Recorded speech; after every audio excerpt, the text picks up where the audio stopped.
आज आप श्रवण करेंगे संतोषी माता की व्रत कथा। एक बुढ़िया माई थी, उसके 7 बेटे थे। 6 कमाने वाले थे और एक निकम्मा था।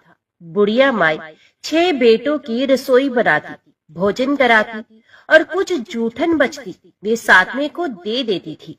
परंतु वे बड़ा भोला भाला था, मन में कुछ विचार नहीं करता था। एक दिन वे बहू से बोला, देखो मेरी माँ को मुझ पर कितना प्रेम है। वे बोली, क्यों नहीं, सबका जूठा बचा हुआ जो तुमको खिलाती है। वे बोला, ऐसा हो ही नहीं सकता, मैं जब तक आंखों से ना देख लूं मान नहीं सकता। बहू ने हंसकर कहा, देख लोगे तब तो मानोगे ना। कुछ दिन बाद त्योहार आया। घर में 7 प्रकार के भोजन और चूरमे के लड्डू बनाए गए। कुछ दिन के बाद कोई त्योहार आया। घर में 7 प्रकार के भोजन और चूरमे के लड्डू बने। वे जांचने को सर दुखने का बहाना कर पतला वस्त्र सर पर ओढ़े रसोई घर में ही सो गया। वे कपड़े में से सब कुछ देख रहा था। 6 भाई भोजन करने आए। उसने देखा माँ ने उनके लिए सुंदर आसन बिछाया, नाना प्रकार की रसोई परोसी और आग्रह करके उन्हें जिमाया। वे देखता रहा। 6 भोजन करके उठे, तब माँ ने उनकी जूठी थालियों में से लड्डुओं के टुकड़े उठाकर एक लड्डू बना दिया। जूठन साफ कर बुढ़िया माँ ने उसे पुकारा, बेटा 6 भाई भोजन कर गए हैं, अब तू ही बाकी है, उठ, तू कब खाएगा। वे कहने लगा, माँ मुझे भोजन नहीं करना, मैं अब परदेश ही जा रहा हूँ। माँ ने कहा, कल जाता हो तो आज चला जा। वे बोला, हाँ आज ही जा रहा हूँ। ये कहकर वे घर से निकल गया। चलते समय स्त्री की याद आ गई और वे गौशाला में चला गया, जहाँ उसकी स्त्री कंडे थाप रही थी। वहाँ जाकर वे अपनी स्त्री से बोला, हम जावे परदेश, आवेंगे कुछ काल, तुम रहियो संतोष से, धर्म अपनो पाल। वे बोली, जाओ पिया आनंद से, हमारो सोच हटाए, राम भरोसे हम रहे, ईश्वर तुम्हें सहाय।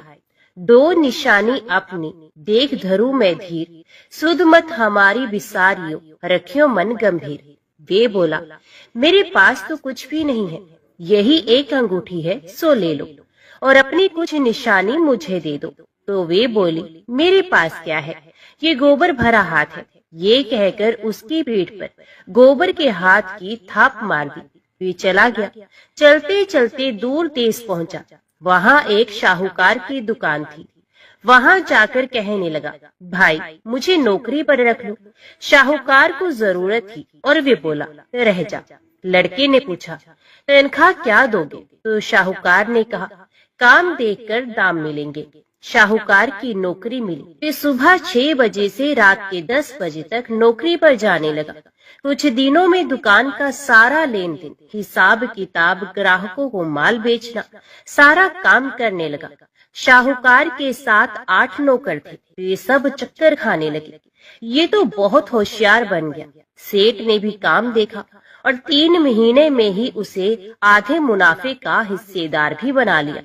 वे कुछ वर्ष में ही नामी सेठ बन गया और मालिक सारा कारोबार उस पर छोड़कर चला गया। अब बहू पर क्या बीती वो सुनो। सास ससुर उसे दुख देने लगे। सारी गृहस्थी का काम करा के उसे लकड़ी लेने जंगल में भेजते। इस बीच घर के आटे से जो भूसी निकलती उसकी रोटी बनाकर रख दी जाती और फूटे नारियल की नारेली में पानी। इस तरह दिन बीतते रहे। एक दिन वे लकड़ी लेने जा रही थी। रास्ते में बहुत सी स्त्रियां संतोषी माता का व्रत करती हुई दिखाई दी। वे वहाँ खड़ी होकर कथा सुनने लगी और उनसे पूछने लगी, हे बहनों, तुम किस देवता का व्रत करती हो और उसके करने से क्या फल मिलता है? इस व्रत को करने की क्या विधि है? यदि तुम अपने इस व्रत का विधान मुझे समझाकर कहोगी तो मैं तुम्हारा बड़ा एहसान मानूंगी। तब उनमें से एक स्त्री बोली, सुनो, ये संतोषी माता का व्रत है। इसके करने से निर्धनता, दरिद्रता का नाश होता है, लक्ष्मी आती है, मन की चिंताएं दूर होती हैं, घर में सुख होने से मन को प्रसन्नता और शांति मिलती है, निपुति को पुत्र मिलता है, प्रीतम बाहर गया हो तो शीघ्र घर आता है, कंवारी कन्या को मनपसंद वर मिलता है, राजद्वारे में बहुत दिनों से मुकदमा चल रहा हो तो वो खत्म हो जाता है, कलह क्लेश की निवृत्ति हो, सुख शांति हो जाती है, घर में धन जमा हो, पैसा जायदाद का लाभ हो, रोग दूर हो जाए तथा जो कुछ मन में कामना हो सो सब संतोषी माता की कृपा से पूरी हो जाए, इसमें कोई संदेह नहीं। वे पूछने लगी, ये व्रत कैसे किया जाए, ये भी बताओ तो बड़ी कृपा होगी। वे कहने लगी, 1.25 आने का गुड़ चना लेना, इच्छा हो तो 5.25 आने का लेना, या 1.25 रुपए का भी सहूलियत के अनुसार लेवे, बिना परेशानी और श्रद्धा व प्रेम से जितना भी बन पड़े सवाया लेना। प्रत्येक शुक्रवार को निराहार रहकर कथा सुनना, इसके बीच क्रम टूटे नहीं, लगातार नियम का पालन करना। सुनने वाला कोई न मिले तो घी का दीपक जलाकर उसके आगे या जल के पात्र को सामने रखकर कथा कहना, परंतु नियम ना टूटे। जब कार्य सिद्ध ना हो नियम का पालन करना और कार्य सिद्ध हो जाने पर व्रत का उद्यापन करना। 3 मास में माता फल पूरा करती हैं। यदि किसी के ग्रह खोटे भी हों तो भी माता वर्ष भर में कार्य सिद्ध करती हैं। फल सिद्ध होने पर उद्यापन करना चाहिए, बीच में नहीं। उद्यापन में 2.5 सेर आटे का खाजा तथा इसी परिमाण से खीर तथा चने का साग करना, 8 लड़कों को भोजन कराना, जहाँ तक मिले देवर जेठ भाई बंधु के हों, ना मिले तो रिश्तेदारों और पास पड़ोसियों को बुलाना, उन्हें भोजन करा, यथाशक्ति दक्षिणा दे, माता का नियम पूरा करना। उस दिन घर में खटाई ना खाई जाए। ये सुन बुढ़िया की लड़की की बहू चल दी, रास्ते में लकड़ी के बोझ को बेच दिया और उन पैसों से गुड़ चना ले माता के व्रत की तैयारी कर आगे चली गई और सामने मंदिर देखकर पूछने लगी, ये मंदिर किसका है? सब कहने लगे, माता संतोषी का मंदिर है। ये सुनकर माता के मंदिर में जाकर चरणों में लौटने लगी, दीन हो विनती करने लगी, माँ मैं निपट अज्ञानी हूँ, व्रत के कुछ भी नियम नहीं जानती, मैं दुखी हूँ। हे माता, हे जगत जननी, मेरा दुख दूर कर, मैं तेरी शरण में हूँ। माता को दया आई। एक शुक्रवार बीता कि दूसरे को उसके पति का पत्र आ गया और तीसरे शुक्रवार को उसका भेजा हुआ पैसा पहुंचा। ये देख जेठ जेठानी मुंह सिकोड़ने लगे, इतने दिनों में इतना पैसा आया, इसमें क्या बढ़ाई है? लड़के ताने देने लगे, काकी के पास पत्र आने लगे, रुपया आने लगा। अब तो काकी की खातिर बढ़ेगी, अब तो काकी बोलने से भी नहीं बोलेगी। बेचारी सरलता से कहती, भैया कागज आवे रुपया आवे, हम सबके लिए अच्छा है। ऐसा कहकर आंखों में आंसू भरकर संतोषी माता के मंदिर में आकर मातेश्वरी के चरणों में गिरकर रोने लगी। माँ, मैंने तुमसे पैसा कब मांगा है? मुझे पैसे से क्या काम है? मुझे तो अपने सुहाग से काम है, मैं तो अपने स्वामी के दर्शन मांगती हूँ। तब माता ने प्रसन्न होकर कहा, जा बेटी, तेरा स्वामी आएगा। ये सुनकर खुशी से बावली होकर घर में जाकर काम करने लगी। अब संतोषी माँ विचार करने लगी, इस भोली पुत्री को मैंने कह तो दिया कि तेरा पति आएगा, पर कैसे? वे तो इसे स्वप्न में भी याद नहीं करता। उसे याद दिलाने के लिए मुझे ही कुछ करना होगा, मुझे ही जाना पड़ेगा। इस तरह माता जी उस बुढ़िया के बेटे के पास जाकर स्वप्न में प्रकट होकर कहने लगी, शाहूकार के बेटे सो रहा है या जागता है? वे कहने लगा, माता सोता भी हूँ, जागता भी नहीं हूँ, कहो क्या आज्ञा है? माँ कहने लगी, तेरे घर बार कुछ है कि नहीं? वे बोला, मेरे पास सब कुछ है, माँ बाप है, बहू है, क्या कमी है? तो माँ बोली, भोले पुत्र, तेरी बहू घोर कष्ट उठा रही है, तेरे माँ बाप उसे त्रास दे रहे हैं, वे तेरे लिए तरस रही है, तू उसकी सुध ले। वे बोला, हाँ माता जी, ये तो मालूम है, परंतु जाऊं तो जाऊं कैसे? परदेश की बात है, लेन देन का कोई हिसाब नहीं, कोई जाने का रास्ता नहीं आता, कैसे चला जाऊं? माँ कहने लगी, मेरी बात मान, सवेरे नहा धोकर संतोषी माता का नाम ले, घी का दीपक जला, दंडवत प्रणाम कर दुकान पर जाकर बैठ जा। देखते देखते सारा लेन देन चुक जाएगा, जमा किया गया माल बिक जाएगा, साज होते होते धन का भारी ढेर लग जाएगा। अब सवेरे जल्दी उठकर भाई बंधुओं से सपने की सारी बात कहता है। वे सब उसकी अनसुनी कर दिल लगी उड़ाने लगे। कभी सपने भी सच होते हैं। एक बूढ़ा आदमी बोला, देख भाई, मेरी बात मान। इस प्रकार झूठ साच करने के बदले देवता ने जैसा कहा है वैसा ही करने में तेरा क्या जाता है। अब बूढ़े की बात मानकर वे नहा धोकर संतोषी माता को दंडवत घी का दीपक जला दुकान पर जाकर बैठ जाता है। थोड़ी देर में क्या देखता है कि देने वाले रुपया लाने लगे, लेने वाले हिसाब लेने लगे। कोठे में भरे सामान के खरीदार नकद दाम देकर सौदा करने लगे। शाम तक धन का भारी ढेर लग गया। मन में माता का नाम ले चमत्कार देख प्रसन्न हो घर ले जाने के वास्ते गहने कपड़ा सामान खरीदने लगा। यह काम से निपट तुरंत घर को रवाना हुआ। बहू बेचारी जंगल में लकड़ी लेने जाती है। लौटते वक्त माता जी के मंदिर में विश्राम करती है। वे तो उसके प्रतिदिन रुकने का जो स्थान ठहरा। धूल उड़ती देख वे माता से पूछती है, हे माता, ये धूल कैसे उड़ रही है? माता कहती है, हे पुत्री, तेरा पति आ रहा है। अब तू ऐसा कर, लकड़ियों के 3 बोझ बना ले। एक नदी के किनारे रख और दूसरा मेरे मंदिर पर और तीसरा अपने सर पर रख। तेरे पति को लकड़ियों का गट्ठर देख मोह पैदा होगा। वे यहाँ रुकेगा, नाश्ता पानी खाकर माँ से मिलने जाएगा।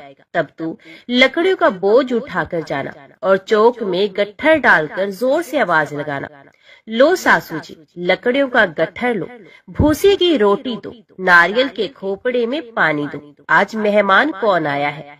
बहुत अच्छा। माता जी से कहकर वे प्रसन्न मन से लकड़ियों के 3 गट्ठर ले आई। एक नदी के किनारे पर, एक माता जी के मंदिर पर रखा। इतने में मुसाफिर आ पहुंचा। सूखी लकड़ी देख उसकी इच्छा उत्पन्न हुई कि हम यहीं पर विश्राम करें और भोजन बनाकर खा पीकर गांव जाएं। इसी तरह रुककर भोजन बना, विश्राम करके गांव को गया। सबसे प्रेम से मिला। उसी समय सर पर लकड़ी का गट्ठर लिए वे उतावली सी आती है। लकड़ियों का भारी बोझ आंगन में डालकर जोर से 3 आवाज देती है, लो सासू जी, लकड़ियों का गट्ठर लो, भूसे की रोटी दो, आज मेहमान कौन आया है? ये सुनकर उसकी सास बाहर आकर अपने दिए हुए कष्टों को भुलाने हेतु कहती है, बहू, ऐसा क्यों कहती है? तेरा मालिक ही तो आया है। आ बैठ, मीठा भात खा, भोजन कर, कपड़े गहने पहन। उसकी आवाज सुनकर उसका पति बाहर आता है। अंगूठी देखकर व्याकुल हो जाता है। माँ से पूछता है, माँ, ये कौन है? तो माँ कहती है, बेटा, ये तेरी बहू है। आज 12 वर्ष हो गए जब से तू गया है। तब से सारे गांव में जानवर की तरह भटकती रहती है। घर का काम काज कुछ करती नहीं, 4 पहर आकर खा जाती है। अब तुझे देखकर भूसी की रोटी और नारियल के खोपड़े में पानी मांगती है।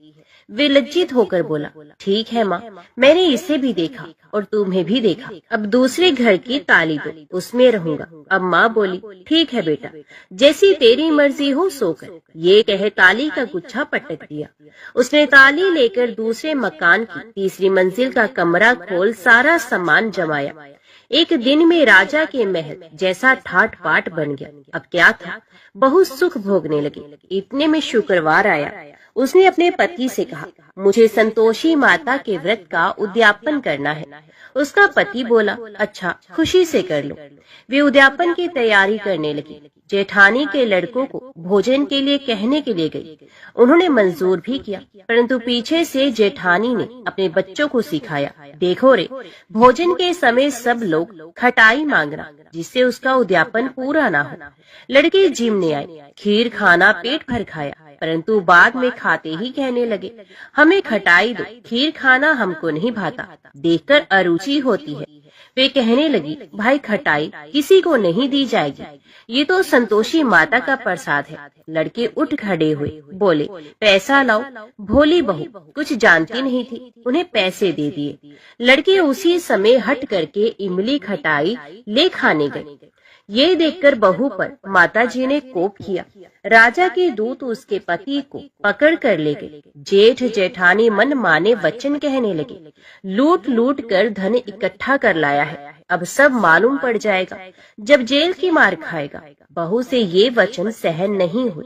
रोती हुई माता जी के मंदिर में गई और कहने लगी, हे माता, तुमने क्या किया? हंसाकर भक्तों को रुलाने लगी। तो माता बोली, बेटी, तूने उद्यापन करके मेरा व्रत भंग किया है। इतनी जल्दी सब बातें कैसे भूल गई? वे कहने लगी, माता भूलती तो नहीं, ना कुछ अपराध किया, मैंने तो भूल से लड़कों को पैसे दे दिए थे, मुझे क्षमा कर दो, मैं फिर तुम्हारा उद्यापन करूंगी। माँ बोली, अब भूल मत करना। वे कहती है, अब भूल नहीं होगी, अब बताओ वे कैसे आएंगे? माँ बोली, जा पुत्री, तेरा पति तुझे रास्ते में आता मिलेगा। वे निकली, राह में पति आता ही मिला। वे पूछती है, तुम कहाँ गए थे? तो वे कहने लगा, इतना धन जो कमाया है उसका टैक्स राजा ने मांगा था, वे भरने गया था। वे प्रसन्न होकर बोली, भला हुआ, अब घर को चलो। घर गए। कुछ दिन बाद फिर शुक्रवार आया। वे बोली, मुझे फिर माता का उद्यापन करना है। पति ने कहा, करो।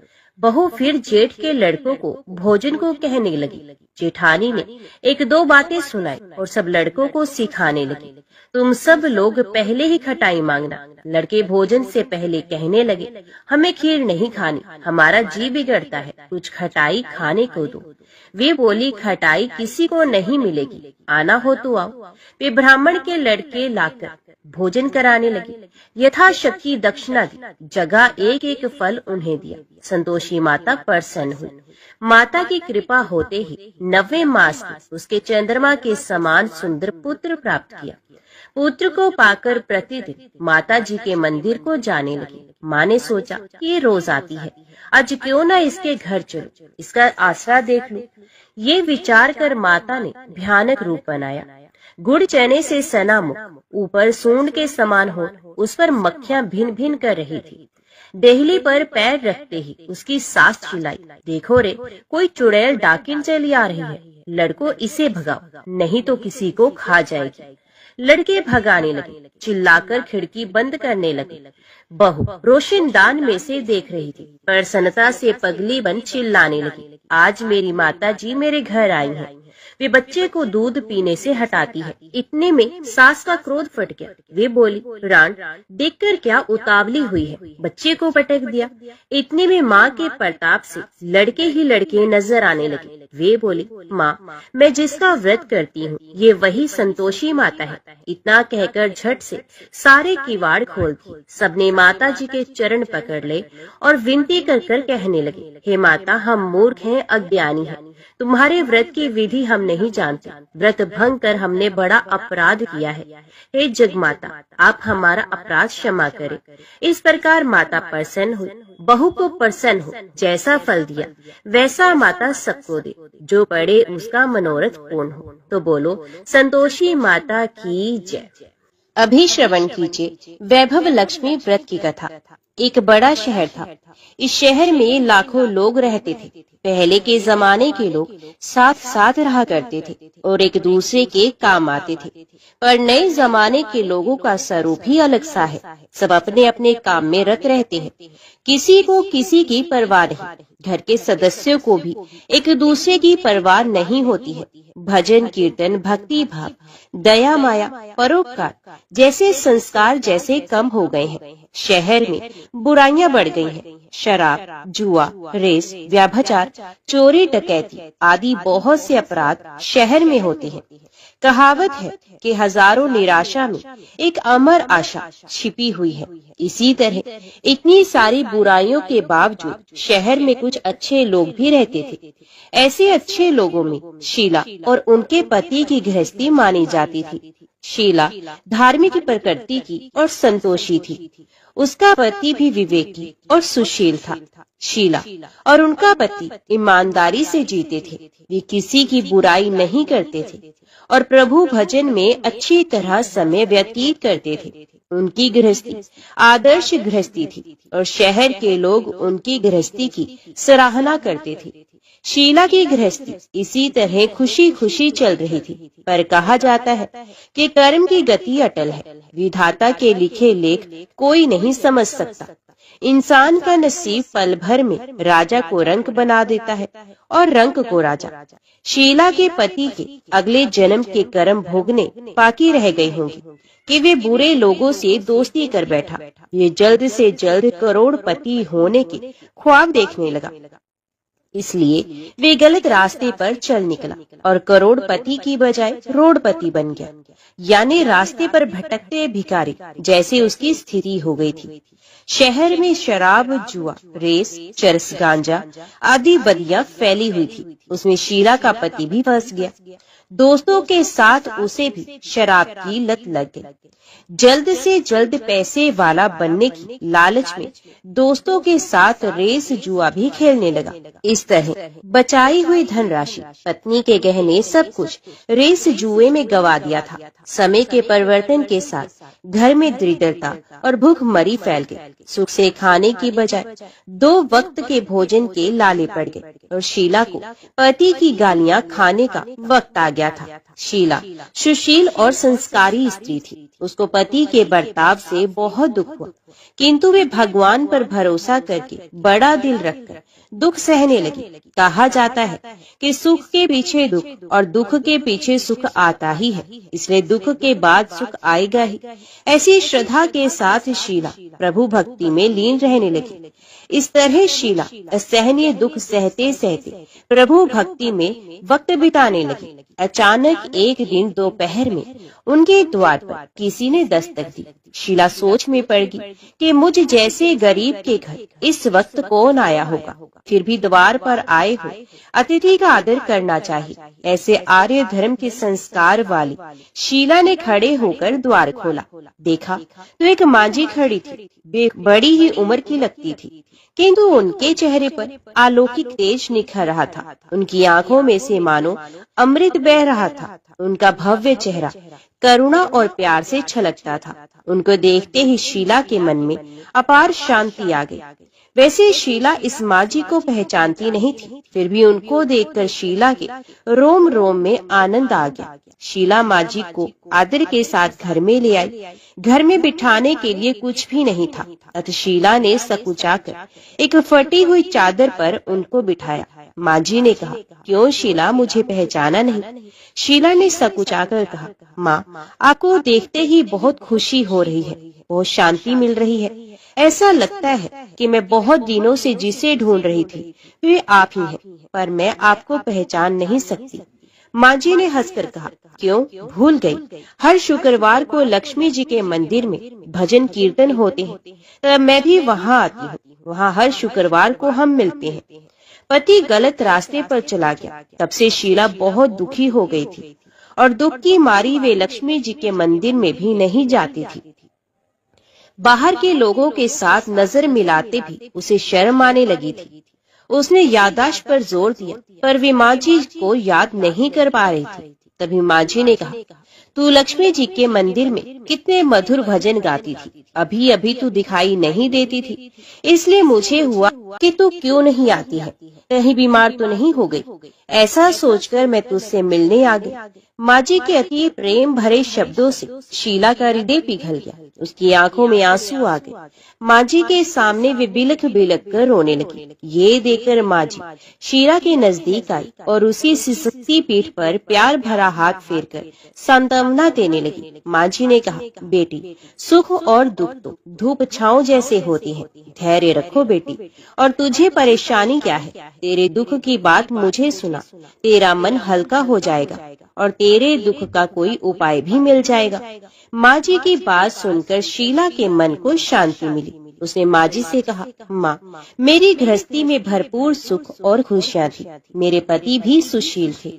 अचानक हमारा भाग्य हमसे रूठ गया। मेरे पति बुरी संगति में फंस गए और बुरी आदतों के शिकार हो गए तथा अपना सब कुछ गवा बैठे हैं तथा हम रास्ते के भिखारी जैसे बन गए हैं। ये सुनकर मांझी ने कहा, ऐसा कहा जाता है कि कर्म की गति न्यारी होती है। हर इंसान को अपने कर्म भुगतने ही पड़ते हैं, इसलिए तू चिंता मत कर। अब तू कर्म भुगत चुकी है, अब तुम्हारे सुख के दिन अवश्य आएंगे। तू तो माँ लक्ष्मी जी की भक्त है। माँ लक्ष्मी जी तो प्रेम और करुणा के अवतार है। ये अपने भक्तों पर हमेशा ममता रखती हैं। इसलिए तू धैर्य रखकर माँ लक्ष्मी जी का व्रत कर, इससे सब कुछ ठीक हो जाएगा। माँ लक्ष्मी जी का व्रत करने की बात सुनकर शीला के चेहरे पर चमक आ गई। उसने पूछा, माँ, लक्ष्मी जी का व्रत कैसे किया जाता है? वे मुझे समझाइए, मैं ये व्रत अवश्य करूंगी। माँ जी ने कहा, बेटी, माँ लक्ष्मी जी का व्रत बहुत सरल है। उसे वरद लक्ष्मी व्रत या वैभव लक्ष्मी व्रत भी कहा जाता है। ये व्रत करने वाले की सब मनोकामना पूर्ण होती हैं। वे सुख, संपत्ति और यश प्राप्त करता है। ऐसा कहकर माँ जी वैभव लक्ष्मी व्रत की विधि कहने लगी। बेटी, वैभव लक्ष्मी व्रत वैसे तो सीधा सादा व्रत है, किंतु कई लोग ये व्रत गलत तरीके से करते हैं, तो उसका फल नहीं मिलता। कई लोग कहते हैं कि सोने के गहने की हल्दी कुमकुम से पूजा करो, बस व्रत हो गया। पर ऐसा नहीं है। कोई भी व्रत शास्त्रीय विधि से करना चाहिए, तभी उसका फल मिलता है। सच्ची बात ये है कि सोने के गहनों का विधि से पूजन करना चाहिए। व्रत की उद्यापन विधि भी शास्त्रीय विधि से करना चाहिए।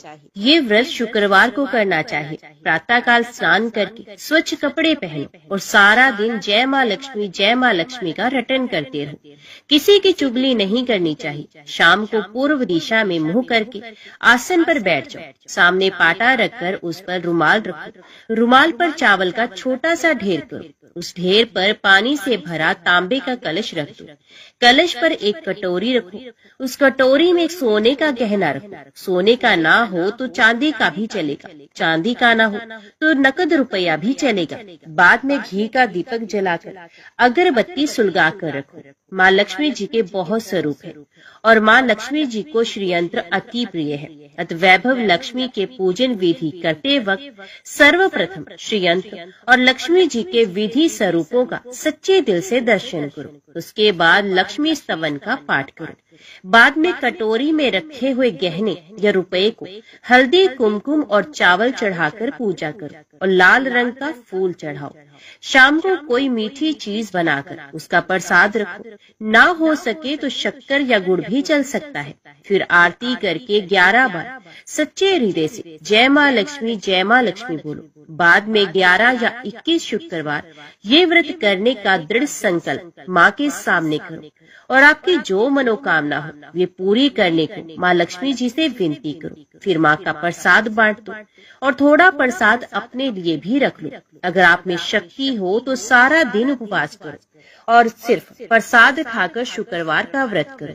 ना शक्ति हो तो एक बार शाम को प्रसाद ग्रहण करते समय खाना खा सकते हैं। अगर थोड़ी शक्ति भी ना हो तो 2 बार भोजन कर सकते हैं। बाद में कटोरी में रखा गहना या रुपया भी ले लो। कलश का पानी तुलसी की क्यारी में डाल दो और चावल पक्षियों को डाल दो। इसी तरह शास्त्रीय विधि से व्रत करने से उसका फल अवश्य मिलता है। इस व्रत के प्रभाव से सब प्रकार की विपत्ति दूर होकर आदमी मालामाल हो जाता है। संतान ना हो तो संतान प्राप्ति होती है। सौभाग्यवती स्त्री का सौभाग्य अखंड रहता है। कुंवारी लड़की को मनभावन पति मिलता है। शीला ये सुनकर आनंदित हो गई। फिर पूछा, माँ, आपने वैभव लक्ष्मी व्रत की जो शास्त्रीय विधि बताई है वैसे मैं अवश्य करूंगी, किंतु उसकी उद्यापन विधि किस तरह करनी चाहिए ये भी कृपा करके सुनाइए। माँ जी ने कहा, 11 या 21 जो मन्नत मानी हो उतने शुक्रवार ये वैभव लक्ष्मी व्रत पूरी श्रद्धा और भावना से करना चाहिए। व्रत के आखिरी शुक्रवार को खीर का नैवेद्य रखो। पूजन विधि हर शुक्रवार को करते हैं वैसे ही करनी चाहिए। पूजन विधि के बाद श्रीफल फोड़ो और कम से कम 7 कुंवारी या सौभाग्यशाली स्त्रियों को कुमकुम का तिलक करके वैभव लक्ष्मी व्रत की एक पुस्तक उपहार में देनी चाहिए और सबको खीर का प्रसाद देना चाहिए। फिर धन लक्ष्मी स्वरूप, वैभव लक्ष्मी स्वरूप माँ लक्ष्मी जी की छवि को प्रणाम करें। माँ लक्ष्मी जी का ये स्वरूप वैभव देने वाला है। प्रणाम करके मन ही मन भावुकता से माँ की प्रार्थना करते वक्त कहें कि हे माँ धन लक्ष्मी, हे माँ वैभव लक्ष्मी, मैंने सच्चे हृदय से आपका व्रत पूर्ण किया है, तो हे माँ हमारी मनोकामना पूर्ण कीजिए, हमारा सबका कल्याण कीजिए। जिससे संतान ना हो उसे संतान देना, सौभाग्यशाली स्त्री का सौभाग्य अखंड रखना, कुंवारी लड़की को मनभावन पति देना। आपका ये चमत्कारी वैभव लक्ष्मी व्रत जो भी करे उसके सब विपत्ति को दूर करना, सबको सुखी करना। हे माँ, आपकी महिमा अपरंपार है। माँ जी के पास से वैभव लक्ष्मी व्रत की शास्त्रीय विधि सुनकर शीला भाव विभोर उठी। उसे लगा मानो सुख का रास्ता मिल गया।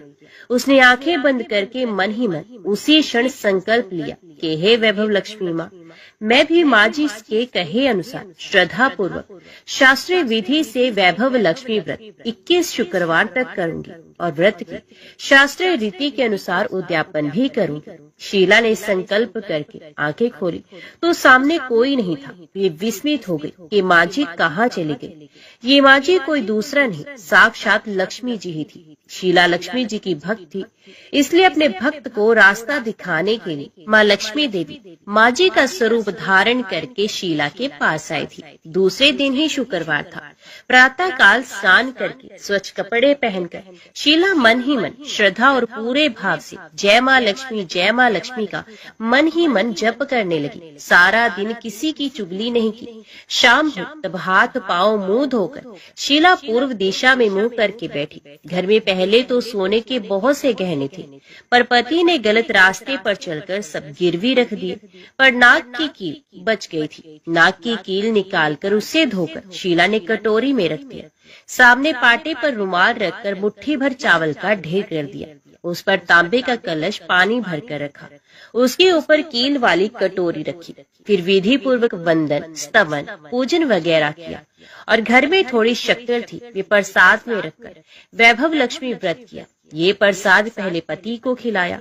प्रसाद खाते ही पति के स्वभाव में फर्क पड़ गया। उस दिन उसने शीला को नहीं मारा, सताया भी नहीं। शीला को बहुत आनंद हुआ। उसके मन में वैभव लक्ष्मी व्रत के लिए श्रद्धा और भी बढ़ गई। शीला ने पूर्ण श्रद्धा भक्ति से 21 शुक्रवार तक व्रत किया। 21वें शुक्रवार को विधि पूर्वक उद्यापन विधि करके 7 स्त्रियों को वैभव लक्ष्मी व्रत की 7 पुस्तकें उपहार में दी। फिर माता जी के धन लक्ष्मी स्वरूप की छवि को वंदन करके भाव से मन ही मन प्रार्थना करने लगी। हे माँ धन लक्ष्मी, मैंने आपका वैभव लक्ष्मी व्रत करने की जो मन्नत मानी थी, वे व्रत आज पूर्ण किया है।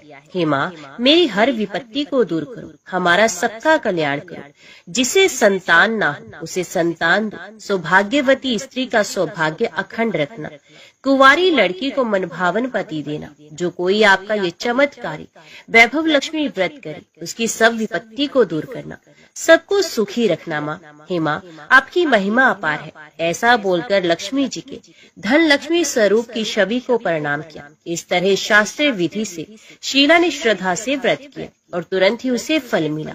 उसका पति सही रास्ते पर चलने लगा और अच्छा आदमी बन गया तथा कड़ी मेहनत से व्यवसाय करने लगा। धीरे धीरे समय परिवर्तित हुआ और उसने शीला की गिरवी रखे हुए गहने भी छुड़ा लिए। घर में धन की बाढ़ सी आ गई। घर में पहले जैसे सुख शांति छा गई।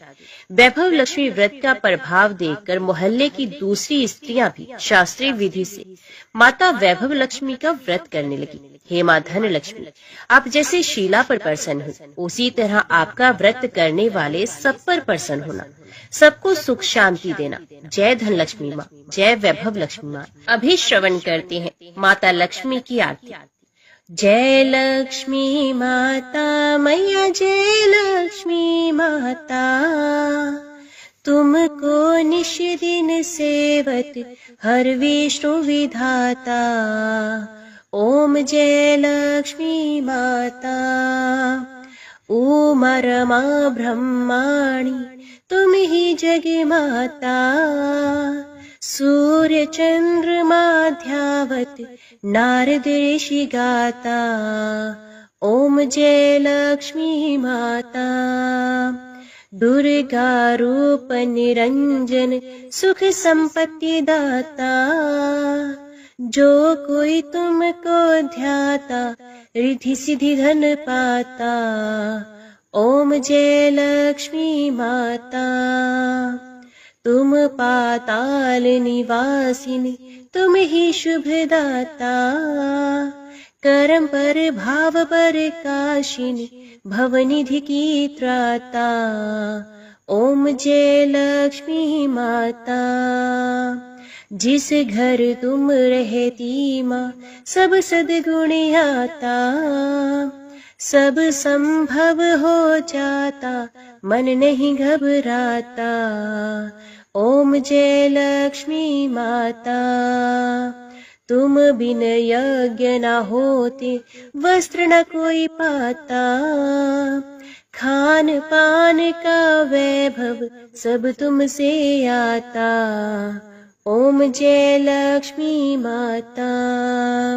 शुभ गुण मंदिर सुंदर, शिरोदधि जाता, रतन चतुर्दश तुम बिन कोई नहीं पाता। ओम जय लक्ष्मी माता। महालक्ष्मी जी की आरती जो कोई जन गाता, और आनंद समाता, पाप उतर जाता। ओम जय लक्ष्मी माता। ओम जय लक्ष्मी माता। मैया जय लक्ष्मी माता। तुमको निश दिन सेवत, हर विष्णु विधाता। ओम जय लक्ष्मी माता। जय मां भगवती, जय मां दुर्गा।